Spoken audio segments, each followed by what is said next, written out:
Selamat pagi jemaat yang dikasihi oleh Tuhan Yesus Kristus. Mari bersama sebagai keluarga besar STT Aletheia kita membacakan visi dan misi STT Aletheia. Visi: menjadi lembaga pendidikan tinggi gerejawi, memperlengkapi para pemimpin gereja untuk berteologi reform secara kritis, berkemampuan mengembalakan dan berkarakter serupa Kristus. Misi: 1. Menumbuhkan pemikiran kritis dalam berteologi reform. 2. Mengembangkan kemampuan pengembalaan melalui pendidikan kepemimpinan hamba, servant leadership. 3. Membentuk karakter serupa Kristus melalui pemuridan.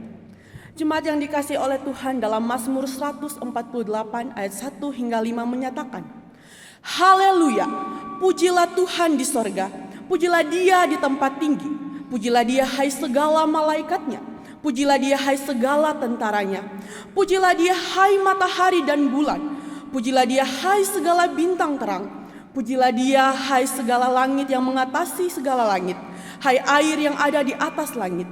Baiklah semuanya memuji nama Tuhan, sebab Dia memberi perintah maka semuanya tercipta. Mari bersama kita berikan nyanyian kita kepada Dia sebagai ungkapan syukur kita atas apa yang telah Dia kerjakan, sebab hanya Dialah yang layak menerima pujian.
Datangnya dari Tuhan yang menjadikan langit dan bumi, kasih karunia dan damai sejahtera dari Allah Bapa, Putra dan Roh Kudus menyertai kamu semua. 1 Samuel 16 ayat 7 menyatakan, tetapi berfirmanlah Tuhan kepada Samuel, janganlah pandang parasnya atau perawakan yang tinggi, sebab aku telah menolaknya. Bukan yang dilihat manusia, yang dilihat Allah. Manusia melihat apa yang di depan mata, tetapi Tuhan melihat hati. Jemaat dipersilakan untuk duduk kembali. Jemaat yang dikasihi oleh Tuhan, mari bersama sebelum kita datang kepada Tuhan mengaku setiap dosa dan pelanggaran yang kita lakukan.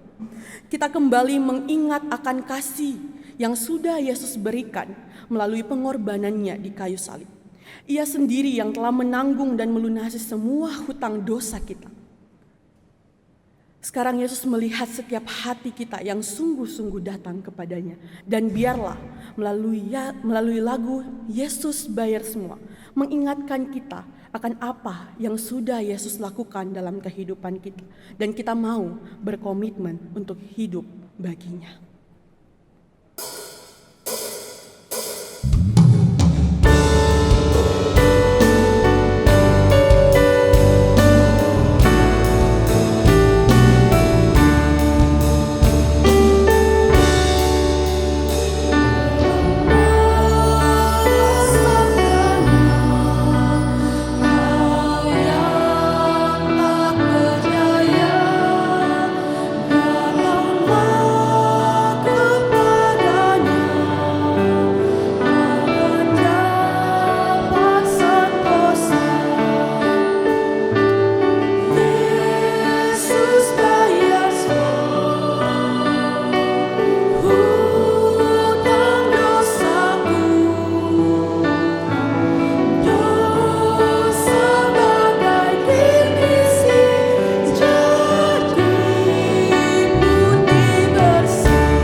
Kami datang kepadamu tertunduk malu atas dosa-dosa yang telah kami lakukan terhadap-Mu.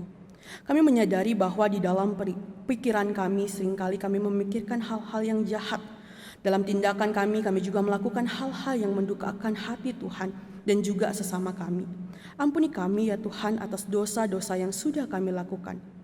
Sebagaimana Engkau berjanji di dalam firman-Mu, jika kami mengaku dosa, maka Engkau setia dan adil, serta juga mengampuni dan menyucikan dari segala kejahatan. Terima kasih ya Tuhan atas pengampunan-Mu bagi setiap kami. Demi nama Tuhan Yesus kami berdoa. Amin. Allah di dalam anugerah-Nya telah mengaruniakan Yesus Kristus putra-Nya yang tunggal bagi pengampunan dosa kita. Oleh sebab itu, jika kita berkata bahwa kita tidak berdosa, maka kita menipu diri kita sendiri dan kebenaran tidak ada di dalam kita. Jika kita mengaku dosa kita, maka Ia adalah setia dan adil, sehingga Ia akan mengampuni segala dosa kita dan menyucikan kita dari segala kejahatan. Jemaat dipersilakan untuk berdiri. Sebagai orang yang telah diampuni, biarlah senantiasa hidup kita mempersembahkan hati kita kepada Allah dan terpusat hanya kepadanya. Seperti yang tertulis di dalam Ibrani 3 ayat 12. Waspadalah hai saudara-saudara, supaya di antara kamu jangan terdapat seorang yang hatinya jahat dan yang tidak percaya oleh karena ia murtad dari Allah yang hidup. Jemaat dipersilakan untuk duduk kembali. Jemaat yang dikasihi oleh Tuhan, mari bersama kita akan mempersiapkan hati kita untuk kebenaran firman Tuhan. Biarlah firman yang kita akan dengar senantiasa menolong kita untuk hidup selaras dengan kehendak-Nya, dan hati kita mau dibentuk dan diubahkan agar terpusat hanya kepada Allah. Firman Tuhan akan disampaikan oleh saudari Ivana Aime sebagai mahasiswi tingkat 4 yang sedang berproses di dalam pengerjaan skripsi.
Mazmur 51 ayat 12 hingga 14. Ciptakanlah hati yang murni padaku ya Allah, dan perbaruilah batinku dengan roh yang teguh. Janganlah membuang aku dari hadapanmu, dan janganlah mengambil rohmu yang kudus dariku. Kembalikanlah kepadaku kegembiraan karena karya keselamatanmu, dan topanglah aku dengan roh yang teguh. Mari kita berdoa. Tuhan, kami datang dengan kesadaran bahwa hati kami seringkali memberontak dan tidak selaras dengan hati-Mu. Oleh sebab itu ya Tuhan, saat ini kami menyerahkan hati kami ke dalam tangan-Mu. Kami menyerahkan hidup kami, telinga, pikiran kami supaya kami bisa mengerti firman-Mu. Bantu kami ya Tuhan untuk mau dibentuk. Bantu kami untuk mengerti isi hati-Mu. Supaya di dalam hati kami nyata saja hati yang murni yang berkenan kepada Tuhan. Tuhan yang memimpin pemberitaan firman Tuhan pada hari ini. Di dalam nama Tuhan Yesus Kristus, kami berdoa dan mengucap syukur. Haleluya. Amin. Shalom Bapak Ibu Saudara yang ada di ruangan auditorium maupun Zoom. Waktu itu saya sempat membaca sebuah artikel, dan dalam artikel itu terdapat tulisan ini. Pikiran dan emosi bersamaan dengan kehendak harus digunakan secara seimbang saat kita bergerak di dalam kehidupan Kristen yang menyenangkan Tuhan. Saya ulangi sekali lagi, pikiran dan emosi bersamaan dengan kehendak harus digunakan secara seimbang saat kita bergerak dalam kehidupan Kristen yang menyenangkan Tuhan. Kalau kita pikir-pikir, betul juga ya. Tetapi kenyataannya realita kekristenan saat ini justru ekstrem kiri atau kanan. Kita lihat ada satu ekstrem yang menyatakan kita harus menggunakan rasio kita kepada Allah. Itu baik. Tetapi penekanan kepada pemikiran rasionalitas yang terlalu berlebihan hingga menyepelekan penggunaan hati di dalam kehidupan kekristenan. Seakan-akan emosi dalam hati itu sebagai sesuatu yang salah. Karena seringkali emosi dalam hati itu dianggap sebagai sesuatu yang subjektif, manipulatif, impulsif, dan mungkin terkadang tidak dapat diverifikasi. Di sisi lain mungkin terdapat ekstrim yang lainnya lagi. Ekstrim yang menyatakan kami menyerahkan hati kami untuk Tuhan. Tetapi ternyata dalam perjalanannya mungkin tidak disertai dengan pemikiran yang bertanggung jawab atas iman Kristen. Atau mungkin ada ekstrim yang sebelah sini tetapi cabang yang lain begitu ya. Penekanannya pada emosi, iya. Tetapi pemikiran juga kurang. Tetapi penekanan pada emosi ini pun mereka tidak mengizinkan adanya emosi negatif dalam hati. Emosi seperti kesedihan, kemarahan, keputusasaan, keterasingan, keraguan, hilang tujuan, dan lain sebagainya itu dianggap sebagai dosa di hadapan Tuhan. Sudah semestinya pikiran, emosi bersama dengan kehendak kita digunakan secara seimbang di dalam kehidupan yang bergerak menyenangkan Tuhan. Hati, pikiran kita sudah semestinya diselaraskan kepada hati, pikiran, dan kehendak Allah. Permasalahannya, Bapak Ibu Saudara, ada banyak orang percaya yang tidak menyadari kondisi hatinya di dalam kehidupan spiritualnya. Sehingga ia tidak mengerti bagaimana seharusnya ia mengelola perasaan tersebut. Terutama ketika ia sedang dalam fase-fase krisis kehidupan. Dalam ritme kehidupan kita, hati kita, sadar atau tidak sadar, akan mengalami yang namanya fase orientasi. Orientasi hati. Di mana kita bisa mengerti gitu, oh ini nih maksud Tuhan dalam hidupku nih, panggilan Tuhan itu. Ya enggak, pas masuk Aletheia pertama kali mungkin ada yang ragu, tapi mungkin ada yang punya hati seperti itu. Aku tahu apa yang Tuhan mau dalam hidupku. Orientasi. Sepertinya menikmati Tuhan itu adalah hal yang ya bisa dilakukan, tidak sulit gitu. Bersyukur dan seterusnya. Tetapi ada juga fase disorientasi hati, yaitu masa-masa di mana terdapat kebingungan, ketidakteraturan, perasaan ketidakpastian, kecemasan, keraguan, amarah, dan seterusnya. Demikianlah masa kehidupan manusia. Ada orientasi, ada disorientasi di dalam hatinya. Demikian juga kehidupan Raja Daud. Ia telah mengalami fase-fase tersebut. Bapak Ibu Saudara, mari kita buka di dalam 1 Samuel 16. 1 Samuel pasal yang ke-16. 1 Samuel pasal 16 berkisah mengenai pengurapan Daud. Kala itu Allah Israel menyatakan bahwa ia telah menolak Saul sebagai raja. Allah kemudian menyuruh Samuel ke Bethlehem, ke rumah Isai, karena Allah telah memilih seorang raja di situ yang akan diurapi Tuhan. Setelah anak-anak Isai telah berkumpul, Samuel melihat kandidat pertamanya, yaitu Eliab. Samuel langsung berkata gini, ini nih, berdiri nih orang yang diurapi oleh Tuhan. Tetapi apa kata Tuhan? Di dalam ayat 7, mari kita baca bersama-sama. 1, 2, 3. Janganlah pandang parasnya atau perawakan yang tinggi, sebab aku telah menolaknya. Bukan yang dilihat manusia, yang dilihat Allah. Manusia melihat apa yang di depan mata, tetapi Tuhan melihat hati. Tuhan melihat hati. Tuhan berkata kepada Samuel, jangan urapi dengan melihat tampang seseorang, tetapi urapilah yang hatinya telah aku lihat. Telah aku lihat, sedang aku lihat, dan akan aku terus lihat. Samuel melewati satu persatu saudara-saudara Daud. Bukan ini, bukan ini, bukan ini. Ternyata semuanya nggak dipilih Tuhan. Padahal kita tahu 3 saudara Daud yang pertama bahkan membantu Saul dalam berperang. Mereka adalah calon raja yang terkualifikasi. Ya mungkin badannya kekar-kekar, mungkin zaman sekarang seperti orang-orang militer begitu ya. Tapi Tuhan bilang, enggak. Itu bukan yang Tuhan mau. Samuel pun berkata kepada Isai, inikah semua anakmu? Kemudian Isai bilang, enggak, masih ada satu anak lagi yang bungsu, lagi ngurus kambing domba. Dipanggillah dia. Ketika anak Isai, yaitu Daud, yang paling bungsu, yang pipinya kemerah-merahan, matanya indah, tampan kelihatannya, maka Tuhan berfirman kepada Samuel, urapilah dia, sebab inilah dia. Ya meskipun memang ada beberapa anggapan terhadap tampang Daud, ada yang bilang justru tampang Daud itu tampan sehingga cocok jadi raja. Tapi ada interpretasi lain yang mengatakan justru tampang seperti ini tidak cocok jadi raja. Apapun interpretasinya, penekanan Tuhan jelas, bukan tampang yang jadi kualifikasi Tuhan mengurapi seseorang. Bukan tampang. Jangan Samuel memilih seperti sebagaimana Israel akhirnya mendapatkan Saul. Tentang tampangnya yang luar biasa terkualifikasi untuk jadi seorang raja.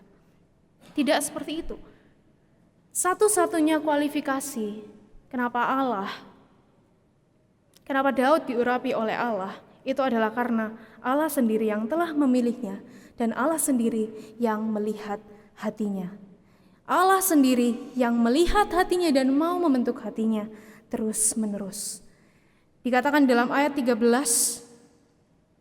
sejak hari itu dan seterusnya roh Tuhan menguasai Daud.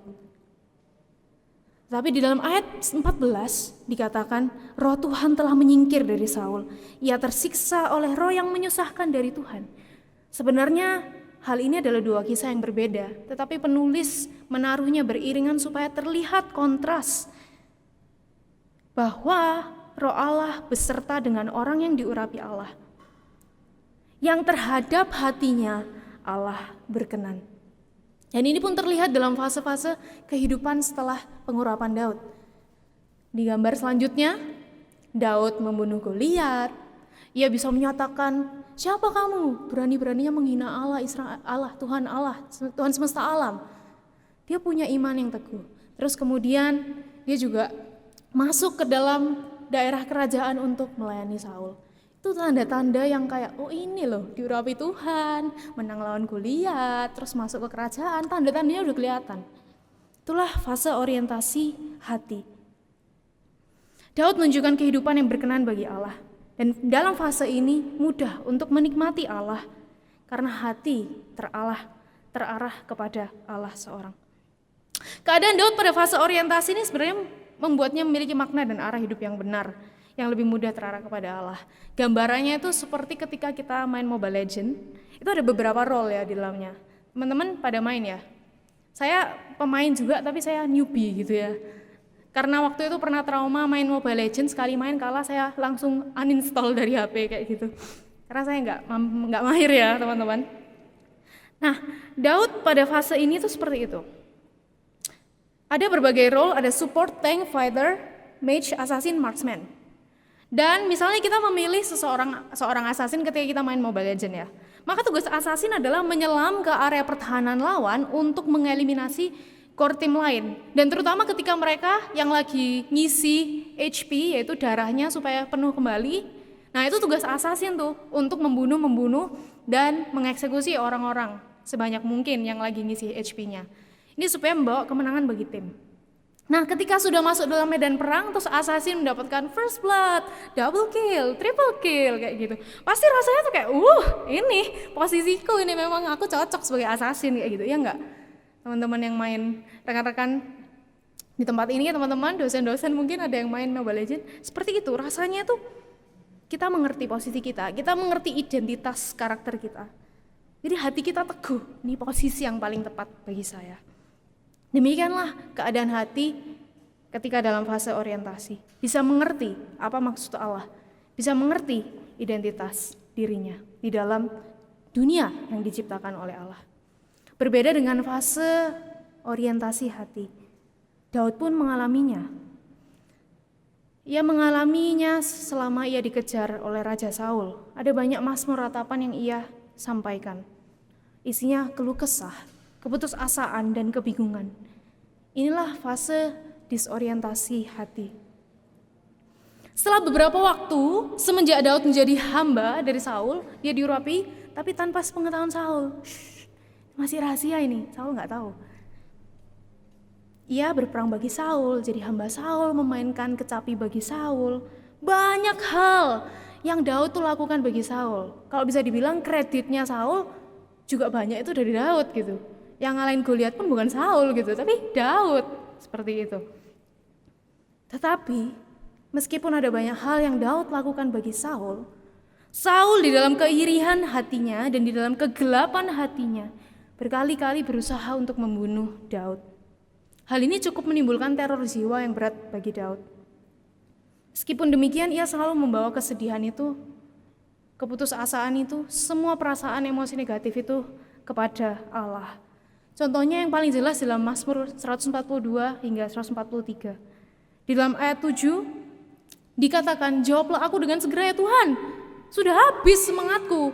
Jangan sembunyikan wajahmu terhadap aku sehingga aku seperti mereka yang turun ke liang kubur."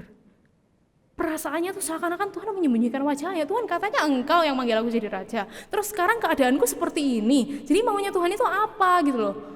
Apa maumu Tuhan? Suatu waktu terdapat kesempatan bagi Daud untuk membunuh Saul di goa.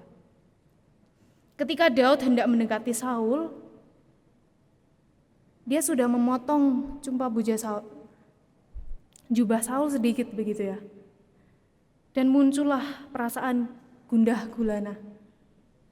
Di dalam 1 Samuel 24 ayat 6 dikatakan, "Gundahlah hati Daud karena ia telah memotong jubah Saul." Ia mengerti bahwa Saul adalah orang yang pernah diurapi Tuhan. Dan bahwa Tuhan bisa melakukan keadilannya tanpa Daud harus pakai caranya sendiri. Tanpa Daud harus ikut campur. Dan kesempatan Daud untuk membunuh Saul itu ada 2 kali. Yang pertama, Saul lolos. Terus ada sedikit rekonsiliasi. Ngulang lagi. Tapi Tuhan kasih kesempatan loh. Sebenarnya Tuhan membiarkan kesempatan itu ada bagi Daud. Dan sekali lagi Tuhan membiarkan itu terjadi, tetapi yang dipilih Daud adalah bukan untuk membunuh Saul dengan tangannya sendiri, dan bahkan menahan orang-orangnya untuk menyerang pasukan Saul. Yang ia pilih pada masa krisis itu bukanlah pemberontakan hatinya atau kedagingan hatinya. Di dalam masa krisis itu yang ia pilih adalah untuk mempercayai hati Tuhan. Trust God's heart over everything. Mengatasi segala sesuatu, percaya hati Tuhan. Bisa sebenarnya motong alternatif, dia langsung jadi raja membunuh Saul gitu. Tapi ia tidak lakukan itu. Ia lebih memilih untuk berbelas kasihan kepada Saul karena itu yang Tuhan kehendaki. Ini adalah orang yang diurapi Tuhan. Dan ia memilih untuk menyatakan imannya pada Tuhan dengan menyerahkan segala sesuatu sesuai dengan keadilan Allah. Di dalam waktu dan kehendaknya, tempat yang paling baik yang Tuhan sudah sediakan dan rencanakan. Inilah disorientasi hati Daud karena penderitaan hidup yang Tuhan izinkan dalam hidupnya. Tapi Bapak Ibu yang dikasihi Tuhan, disorientasi hati tidak hanya terjadi karena penderitaan hidup, tapi bisa jadi justru karena permasalahan pribadi itu sendiri. Pemberontakan hati, kedagingan hati, yaitu skandal Raja Daud sendiri. Pada waktu itu pergantian tahun. Pada waktu raja-raja biasanya maju berperang. Daud menyuruh Yoab maju bersama dengan orang-orangnya untuk menyerang Bani Amon. Tetapi waktu itu Daud tidak ikut berperang seperti layaknya raja-raja yang lain. Ia memilih sendiri tinggal di Yerusalem. Dan rupanya ini meninggalkan celah yang kecil tetapi kemudian menjadi besar. Pada waktu petang, ia bangun dari tempat pembaringan dan berjalan di soto istana. Tiba-tiba ada seorang perempuan sedang mandi. Detik pertama dia melihat sebenarnya belum dosa ya. Detik kedua dia melihat, dia sudah mengingininya. Hatinya sudah berubah. Terkadang fase disorientasi terjadi bukan karena penderitaan yang Tuhan izinkan kita alami dalam kehidupan, tetapi karena kebebalan, kedegilan, kedagingan diri kita sendiri. Inilah hati Daud yang awalnya murni sekarang menjadi gelap. Ia mengingini perempuan Batsyeba tersebut. Ia berzina dengannya. Dan bahkan membuat Batsyeba kemudian mengandung. Waduh, mengandung ini. Yang ia lakukan adalah cari cara supaya nggak ketahuan. Gimana. Oke, ini siasatnya. Banyak pertemuan dilakukan agar suami dari Batsyeba mati dalam peperangan. Terbungkus sangat amat rapi. Orang nggak tahu, oh dia mati aja di peperangan seperti itu karena membela bangsanya. Tapi ternyata itu semua sudah direncanakan oleh Raja Daud. Tuhan mengizinkan hal-hal menyakitkan terjadi dalam kehidupan. Termasuk fase disorientasi hati ini pun terkadang Tuhan izinkan. Tapi kalau kita terus bebal dan memberontak kepada Tuhan, kadang Tuhan harus pakai cara yang menyakitkan supaya bisa membalikkan hati itu kepada Allah. Perzinahan dan pembunuhan yang Daud lakukan tidak berjalan begitu saja tanpa ada hukuman. Tuhan bilang anakmu harus mati, anak hasil perzinahanmu harus mati. Daud nangis ke Tuhan, puasa. Tapi Tuhan bilang enggak, tetap harus mati. Dan ketika anak itu mati pun dia menerima. Di dalam dosanya ketika Nathan datang, sebelum ada hukuman Tuhan, Nathan datang kepada Daud dan Nathan menyatakan, ini loh ada kisah, seorang musafir kaya dan juga seorang miskin. Kemudian musafir kaya itu melakukan ini, itu dan sebagainya. Respon Daud terhadap kisah itu seperti ini, orang seperti musafir kaya itu haruslah dibunuh dan membayar 4 kali lipat kerugian yang ditimbulkan. Hatinya sebenarnya tetap mengarah pada keadilan, dia tahu itu kebenaran. Tapi dia nggak tahu sebenarnya Tuhan sudah mengerti hatinya yang sedang gelap. Dan di situ Nathan berkata kepada Daud, engkaulah itu, kamu sendiri itu. Menyadari hal ini, Daud mengakui dosanya. Aku berdosa kepada Tuhan. Dalam Mazmur 51 yang menjadi ratapan dosanya, dia berkata demikian. Sebab aku sadar akan pelanggaranku, aku senantiasa bergumul dengan dosaku. Yang mengatakan terhadap engkau, sekali lagi dia katakan terhadap engkau sajalah aku telah berdosa dan melakukan apa yang engkau jahat, yang engkau anggap jahat. Kemudian dia menyatakan permohonannya kepada Tuhan. Ciptakanlah hati yang murni padaku ya Allah, perbaikilah batinku dengan roh yang teguh. Ia menerima pendisiplinan Tuhan, asal jangan sampai Tuhan membuangnya dari hadapan Tuhan. Asal jangan sampai Tuhan melakukan seperti yang ia lakukan kepada Saul, yaitu mengambil rohnya yang kudus daripada dirinya. Satu hal itu saja, jangan Tuhan. Aku tahu aku berdosa dan aku mohon maaf. Tapi satu hal itu saja aku minta, jangan kau ambil rohmu yang kudus daripadaku. Fase disorientasi hati terjadi karena penderitaan, iya. Tapi terutama karena juga karena dosa manusia dan kedegilan hatinya. Itu menimbulkan keterpisahan dengan Allah yang begitu dalam. Tapi kemudian mengapa di dalam Kisah Para Rasul Daud masih disebutkan sebagai a man after God's heart? Kok bisa gitu loh? Udah berzina, membunuh. Belum lagi masa-masa setelah dihukum pun masih ada kesombongan Daud yang menyebabkan akhirnya Israel harus mengalami kematian banyak orang. Terus kemudian kalau kita ngeliat keluarganya juga nggak betul-betul amat kayak gitu. Ada banyak pembunuhan, pemerkosaan yang terjadi dalam keluarganya, nggak jelas. Anaknya sendiri mau membunuh dia. Sudahkah ia jadi ayah yang baik? Kok bisa orang seperti ini jadi a man after God's own heart?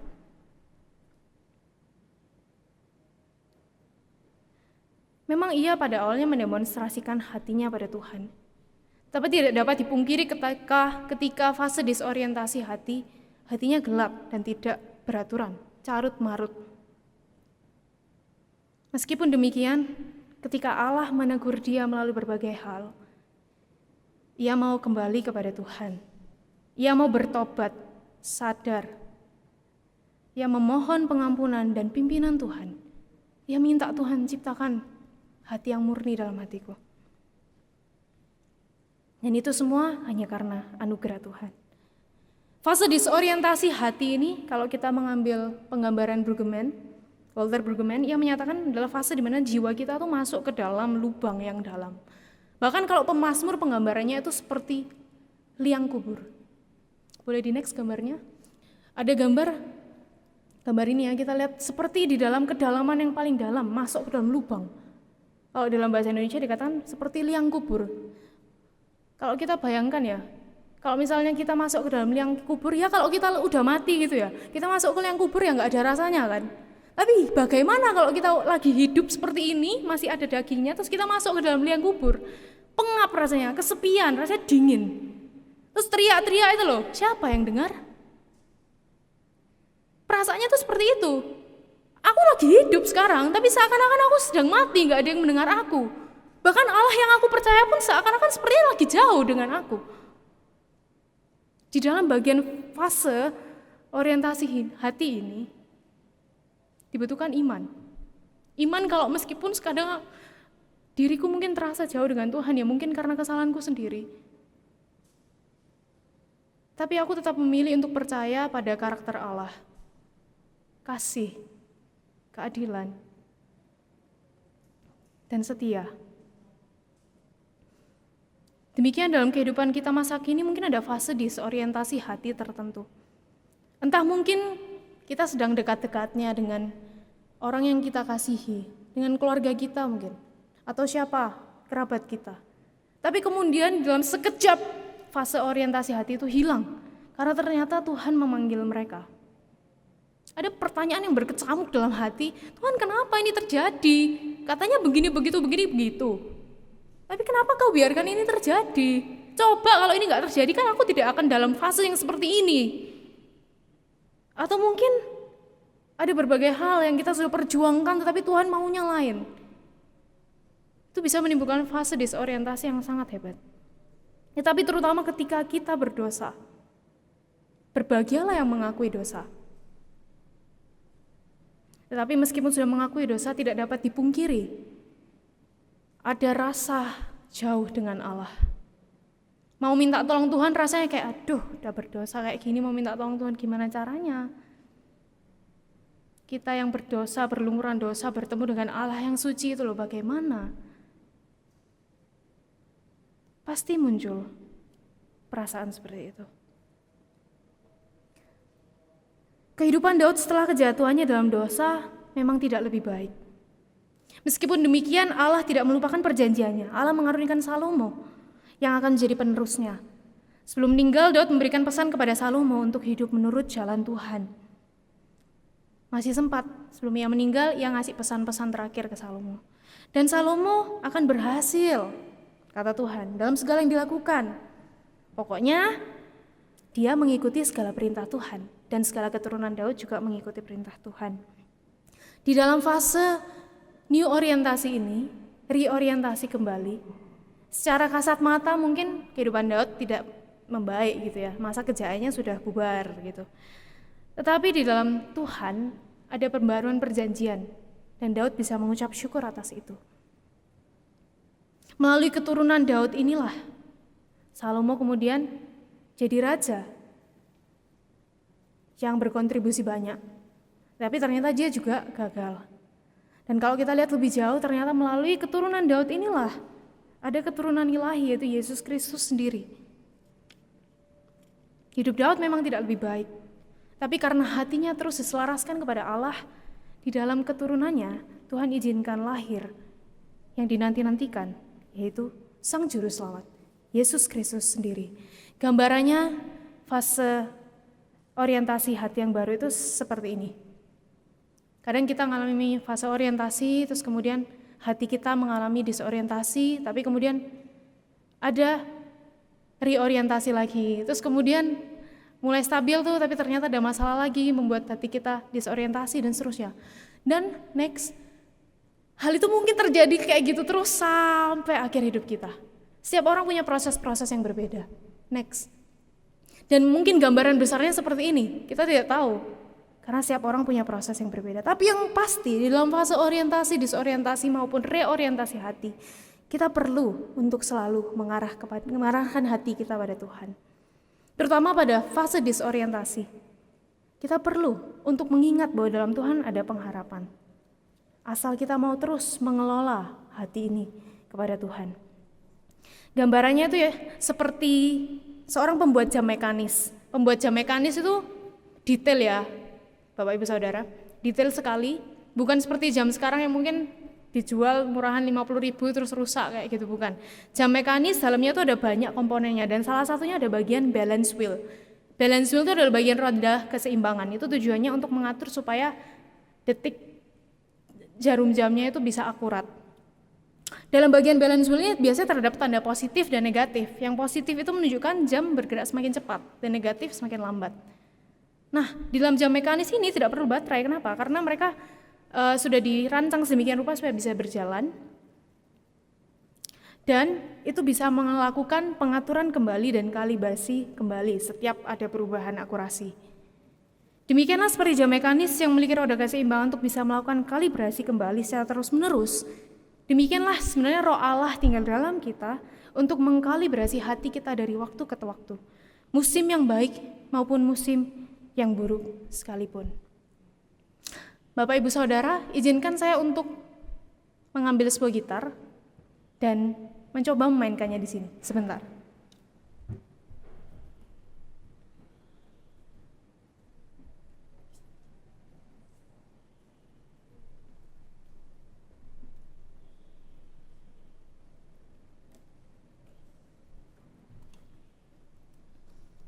Kita mendengar sedikit lagu boleh ya?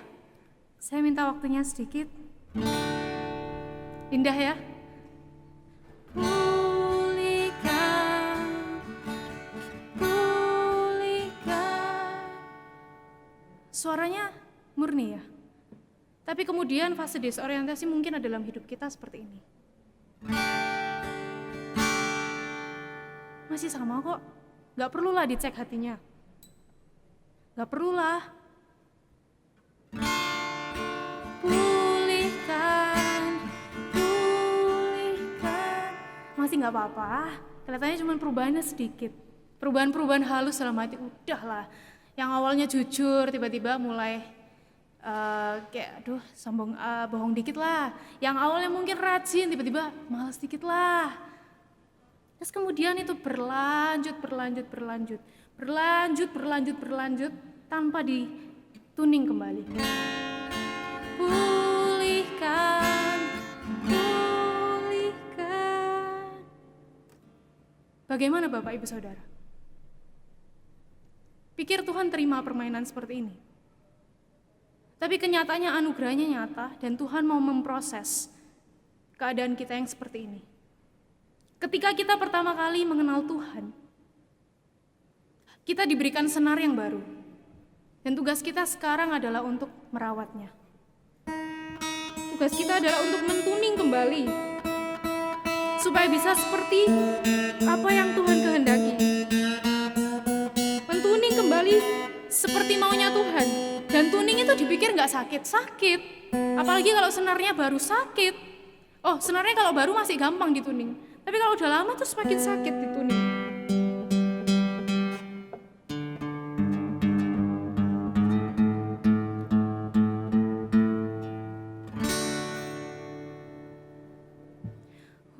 Hatiku seperti hatimu, terus berkenan bagimu,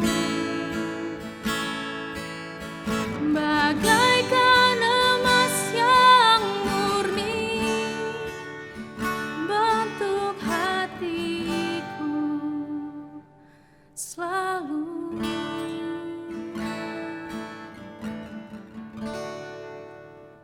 Itulah yang Tuhan kehendaki dalam kehidupan kita, untuk mentuning hati kita lagi dan lagi. Standar tuning bisa beda, tetapi yang paling penting adalah sesuai dengan pemilik lagu tersebut atau pemain musik tersebut, yaitu Yesus sendiri. Bapak Ibu Saudara yang dikasihi Tuhan, hati kita adalah komponen penting ketika kita mau mengikut Tuhan dan menyembah Tuhan.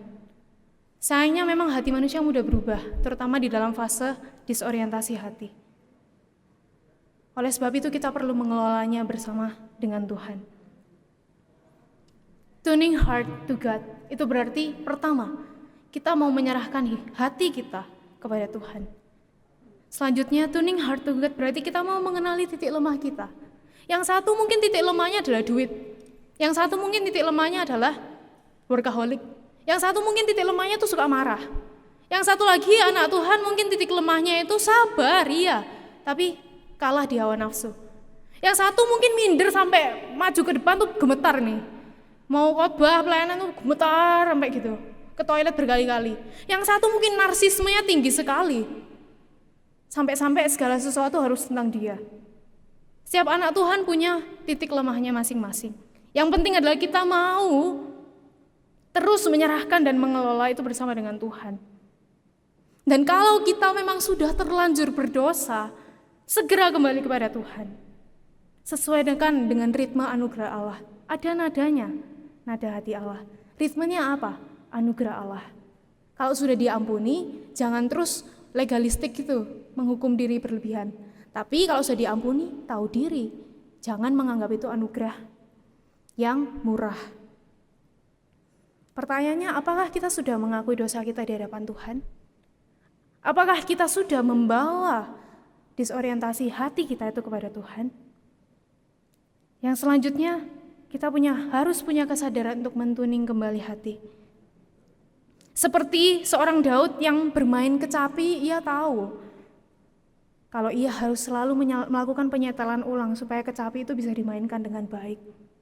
Demikianlah kita juga perlu mentuning hati kita untuk memainkan lagu yang indah kepada Allah. Selidikilah aku ya Allah, kenalah hatiku. Ujilah aku dan kenalah pikiran-pikiranku, lihatlah apakah jalanku serong, dan tuntunlah aku ke jalan yang kekal. Berdoalah, menyembah Tuhan. Bercengkramalah dengan firman Tuhan siang dan malam. Berkumpul dengan saudara seiman, mematikan daging. Disiplin-disiplin rohani yang kelihatannya sederhana ini justru yang bisa senantiasa membantu kita untuk mengarahkan hati kita kepada Tuhan. Dan hal ini terlihat di dalam kehidupan Yesus sendiri. Janganlah apa yang aku kehendaki, melainkan yang Engkau kehendaki. Dan terlebih lagi kita hidup dalam komunitas Allah, komunitas mahasiswa, komunitas dosen, BEM, staf, mungkin pekerja dan seterusnya. Kita adalah seperti sebuah orkestra. Saya mungkin bermain gitar. Hati para dosen, jemaat Tuhan, rekan-rekan mahasiswa, staf, semuanya itu mungkin violin, flute, timpani, yang semuanya itu harus dilakukan setel ulang sebelum dimainkan. Kalau ada satu yang salah kelihatan falesnya. Kita mau memberikan yang terbaik bagi Tuhan, maka di dalam komunitas orkestra tersebut kita harus semuanya, setiap hati yang ada di tempat ini melakukan tuning kembali. Bapak Ibu yang dikasihi Tuhan, Apabila kita melihat kehidupan Daud selalu berayun antara dua kutub yang ekstrim. Tetapi justru menunjukkan paradoks, membuktikan sebuah stabilitas yang teguh. Ia adalah seorang pria dengan kemenangan yang gemilang, tetapi juga pria dengan tragedi dan skandal yang besar. Ia berbakat dan unik, tetapi ia juga manusia yang rapuh. Ia kuat dalam pertempuran, tetapi di rumahnya sendiri ia menjadi lemah. Di dalam seluruh ekstrim ini, rupanya jarum pendulum hati Daud seperti selalu bervibrasi kembali kepada pusatnya, yaitu Allah sendiri. Charles Swindoll mengatakan bahwa devotion, not perfection, is the secret of living a life that pleases God. Daud dikatakan sebagai orang yang berkenan di hati Tuhan, yang melakukan segala kehendak Tuhan, yang disebut sebagai a man after God's own heart. Hal itu disematkan kepadanya bukan dia sempurna, tetapi karena ia mau mengabdikan hatinya dan hidupnya untuk diselaraskan kepada kehendak Allah, hati dan pikiran Allah yang telah memilihnya. Bagaimanakah dengan kita semua? Apakah kita sudah mengabdikan hati kita untuk diselaraskan kepada hati Allah? Mari kita berdoa. Tuhan, terima kasih karena pada hari ini kami bisa mendengar kebenaran firman-Mu. Kami tahu kami bukan orang yang sempurna ya Tuhan, dan kami seringkali melakukan apa yang tidak berkenan di hati-Mu. Kami tahu juga ya Tuhan, di dalam keadaan krisis hidup seringkali kami lupa bahwa Engkau adalah Allah yang bisa kami andalkan. Dan kami terkadang malah memilih jalan pintas yang tidak sesuai dengan kehendak-Mu. Apapun itu, ampunin kami ya Tuhan. Bantu kami ya Tuhan supaya ketika disorientasi hati sedang ada dalam hati kami bisa mengelolanya bersama dengan Tuhan. Supaya kami bisa terus melakukan apa kehendak Allah, apa yang Tuhan mau, apa yang Tuhan inginkan, apa yang menyenangkan Engkau. Mohon Tuhan ciptakan hati yang murni itu dalam setiap hati kami di tempat ini. Kami percaya Roh Kudus-Mu itulah yang diam dalam hati kami dan yang memimpin kami dalam petualangan kami di bumi untuk mengejar-ngejar panggilan Allah di dunia ini, sehingga nama-Mu saja yang dimuliakan dan diagungkan. Terima kasih ya Tuhan, hati kami milik-Mu. Di dalam nama Tuhan Yesus Kristus kami menyerahkan semuanya. Haleluya, amin.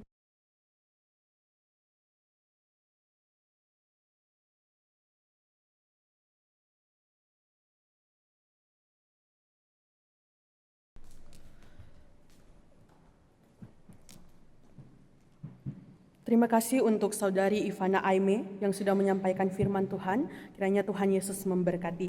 Jemaat dipersilakan untuk berdiri.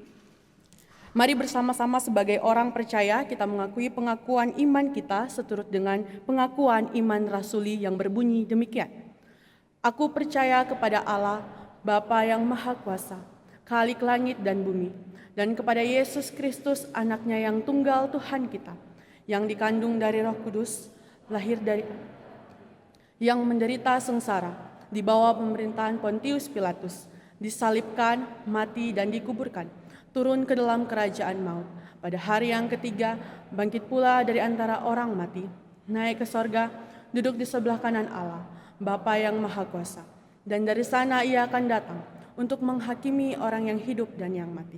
Aku percaya kepada Roh Kudus, gereja yang kudus dan am, persekutuan orang kudus, pengampunan dosa, kebangkitan tubuh, dan hidup yang kekal. Amin. Jemaat dipersilakan untuk duduk kembali. Jemaat yang dikasihi oleh Tuhan, firman Tuhan telah mengingatkan setiap kita untuk menyerahkan hati sepenuhnya hanya terpusat dan selaras kepadanya. Pertanyaannya, apakah kita mau memberikan hati kita sepenuhnya hanya terpusat dan selaras kepadanya?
Kami sungguh bersyukur Tuhan untuk firman Tuhan yang sudah mengingatkan kami untuk terus menyelaraskan hati kami hanya kepadamu. Mampukan kami Tuhan untuk melakukannya, agar seluruh hati kami sungguh-sungguh hanya terpusat hanya kepadamu saja. Tuhan, pada hari ini bersama kami akan mendoakan sekolah kami STT Aletheia. Kami bersyukur sampai hari ini Tuhan terus menyertai dan memberkati sekolah kami. Walaupun ada begitu banyak tantangan dan pergumulan yang harus kami lewati, namun kasih-Mu nyata bagi sekolah kami. Terima kasih Tuhan. Tuhan, kami juga mau berdoa untuk semua mahasiswa-mahasiswi yang sedang dalam pembentukan di tempat ini. Biarlah Engkau yang terus memberkati dan menyertai kami. Berikan kekuatan, berikan hikmat di dalam mengerjakan setiap tugas dan tanggung jawab yang ada. Terima kasih Tuhan, kami juga berdoa untuk acara camp BCL yang akan dilaksanakan bulan Juni nanti. Tuhan, biarlah Engkau yang memberkati setiap panitia yang ada, agar dapat mempersiapkan segala sesuatu yang baik. Kami juga berdoa agar Tuhan menggerakkan setiap hati anak-anak muda yang ada untuk mempunyai kerinduan dalam mengikuti camp ini Tuhan. Terima kasih banyak Tuhan Yesus, kami juga mengingat-Mu berdoa untuk bangsa dan negara kami ini. Biarlah Tuhan memberikan perlindungan dan penyertaan, jauhkan kami dari mara bahaya. Berkati juga pemimpin yang ada Tuhan, biarlah mereka menjadi pemimpin yang takut akan Tuhan, menjadi pemimpin yang jujur dan bertanggung jawab. Terima kasih banyak Tuhan Yesus. Hari ini juga kami bersama telah memberikan persembahan. Biarlah persembahan ini bisa menjadi berkat dan dikelola dengan baik. Terima kasih banyak, inilah doa kami. Kami serahkan hanya di dalam nama Tuhan Yesus. Amin. Jemaat dipersilakan untuk berdiri. Sebab segala sesuatu dari Dia dan oleh Dia dan kepada Dia, bagi Dialah kemuliaan sampai selama-lamanya. Doksologi dan berkat Tuhan akan disampaikan oleh Pendeta Amos Winarto. Doksologi.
Mari saudara kasih Tuhan, kita mengarahkan hati kita kepada Tuhan sumber segala berkat itu. Mari kita memohon berkat darinya.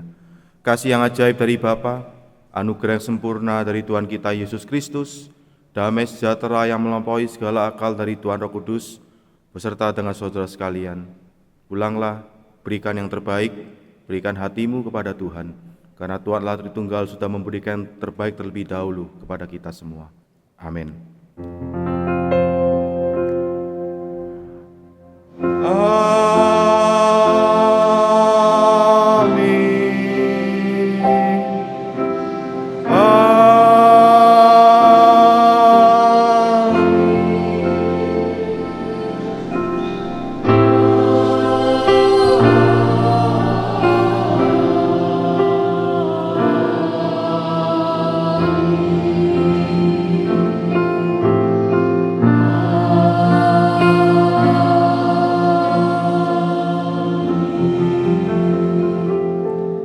Jemaat dipersilakan untuk duduk kembali. Silakan bersaat teduh, ibadah telah selesai. Tuhan Yesus memberkati.